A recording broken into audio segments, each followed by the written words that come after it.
ဒီနေ့မှာတော့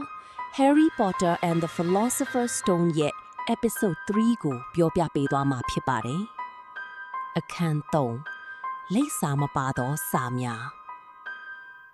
တရိษံဥယျာဉ်တွင်ဖြစ်ပွားခဲ့သောထူးဆန်းသည့်မှန်ချက်ပြောက်ကွယ်မှုကြောင့် Harry သည်သူ၏နေအိမ်ဖြစ်သောလှေကားအောက်ကဘီရိုလေးထဲတွင်အချိန်အတော်ကြာပိတ်လှောင်ခံခဲ့ရသည်။သူပြန်လေလွတ်မြောက်လာချိန်တွင်နွေရာသီကျောင်းပိတ်ရက်သို့ရောက်ရှိနေပြီဖြစ်သည်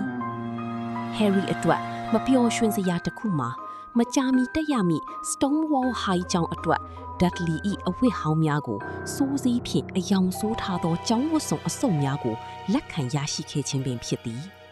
။တနည်းသောနနက်ခင်းတွင် Harry ၏ဘဝကိုထာဝရပြောင်းလဲစေမည့်ဖြစ်ရပ်တစ်ခုစတင်ခဲ့သည်။စာတိုက်ပုံထဲသို့ရောက်ရှိလာသောစာများထဲတွင် Harry အတွက်ရည်ရွယ်ထားသောစာတစ်စောင်ပါရှိနေသည်။အဝါရောင်သားရည်စကူပေါ်တွင်အစိမ်းရောင်မြင့်ဖြင့်ရေးသားထားသောထိုစာ၏လိပ်စာမှာအလွန်ပင်တိကျလာသည်။လေကားအောက်ကဘီရိုထဲမှနေထိုင်သည့် Mr. H. Potter ဟူ၍ဖြစ်သည်။ Harry သည်ထိုစာကိုဖတ်ရန်ကြိုးစားတော်လေဦးလီဗာနော်ကမြင်သွားပြီးလူယူလိုက်လေသည်။စာကိုဖတ်ပြီးနောက်ဗာနော်နှင့်ပီချူနီယာတို့သည်အလွန်အမာထိတ်လန့်သွားကြပြီး Harry ကိုစောင့်ကြည့်နေသူတယောက်ယောက်ရှိနေသည်ဟုယူဆကာသူ့ကိုဘီရိုတွေကထုတ်၍ Dudley ၏ပစ္စည်းဟောင်းများထားသောဒုတိယအိတ်ခမ်းသို့ချက်ချင်းပြောင်းရွှေ့ပေးလိုက်ကြသည်။သို့သောစာများမှာရပ်တန့်သွားခြင်းမရှိဘဲနောက်တစ်နေ့တွင်ဒုတိယတစ်စောင်ရောက်ရှိလာပြန်သည်။ယခုတစ်ချိန်တွင်လိပ်စာမှာအသေးဆုံးအိတ်ခမ်းတဲက Mr. H. Potter ဟု Harry ၏နေရာအသစ်ကိုအတိအကျဖော်ပြထားသည်။ Oliver နန်သည်စာများကိုတားဆီးရန်စာတိုက်ပုံးကိုပိတ်ဆို့ခြင်းအပေါက်များကိုပိတ်ခြင်းများပြုလုပ်ခဲ့တော်လဲစာများမှာနီးမျိုးစုံဖြင့်ရောက်ရှိလာခဲ့သည်။လက်ဆက်သောဥခုများထဲတွင်ဝက်လျက်ပါလာခြင်းနှင့်နို့ပလင်းများထဲတွင်ရောက်ရှိလာခြင်းတို့ကြောင့် Dursley မိသားစုမှာစိတ်ချောက်ချားစာပြုလာသည်။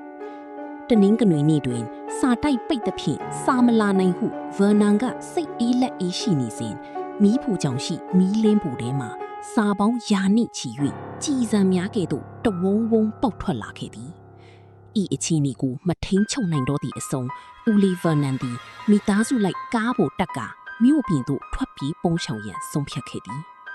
သူတို့သည်ဟိုတယ်တစ်ခုတွင်တွားရောက်တီးခိုတော်လေထိုနေရာသို့ပင် Harry အတွက်စာအုပ်ပေါင်း100ခန့်ရောက်ရှိလာပြန်ရာ Vernon မှာစိတ်ဖောက်ပြန်လူမီပါဖြစ်သွားခဲ့သည်။နောက်ဆုံးတွင် Vernon သည်ပင်လေအလယ်ရှိကြောက်ဆောင်ကြီးတစ်ခုပေါ်တွင်ဆောက်ထားသောဟောင်းနွမ်းစုပ်ပြတ်နေသည့်အိမ်အိုကြီးတစ်ခုသို့အားလုံးကိုခေါ်ဆောင်သွားသည်။မုန်တိုင်းများထန်နေသောထိုည၌ Harry သည်အေးဆက်သောကြမ်းမြင့်ပေါ်တွင်အိပ်ရင်းသူ၏17နှစ်ပြည့်မွေးနေ့ဖြစ်သည့်သန်းခေါင်ယံအချိန်ကိုDudley ရဲ့လက်ပံနာရီမှတစ်ဆင့်စောင့်ကြည့်နေခဲ့သည်။မွေးနေ့ရောက်ရန်စက္ကန့်အနည်းငယ်သာအလိုတွင်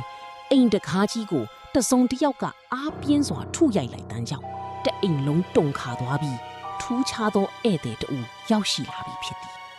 ။နားဆင်ပေးတဲ့အတွက်ကျေးဇူးတင်ပါတယ်။ Episode 4မှာပြန်တွေ့ပါမယ်။